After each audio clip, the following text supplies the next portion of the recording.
Mining executives are preparing to hold emergency talks in Brisbane after a spate of deaths at mine sites across Queensland. Anna Rawlings is live from State Parliament for us this morning. And Anna, safety will be top of the agenda.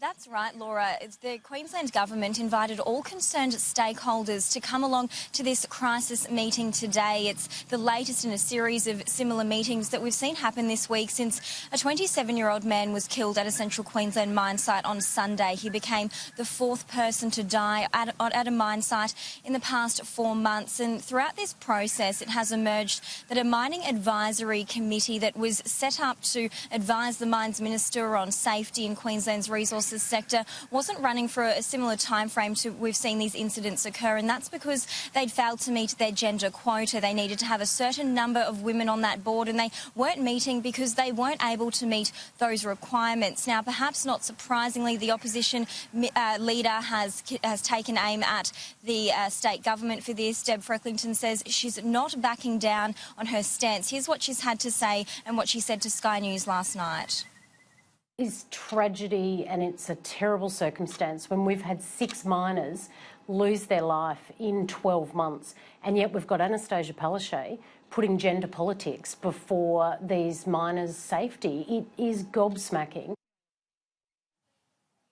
Now, the Queensland Resources Council told the Courier Mail they put forward 2 women for roles on this advisory board, but the CFMEU reportedly said that they didn't have the necessary competencies. Now, Deb Frecklington hasn't just taken aim at gender quotas when it comes to this particular advisory board. She told Sky News that water boards in the Queensland government are also failing to meet gender quotas and aren't meeting. Take a listen. There are water boards across Queensland right now that are unable to, apparently they're non-constitutional because there aren't enough women on their boards. Now, these are small local area water boards where they make a decision for a group, a very small group of farmers, for example, down at Stanthorpe Way, to turn a tap on or not.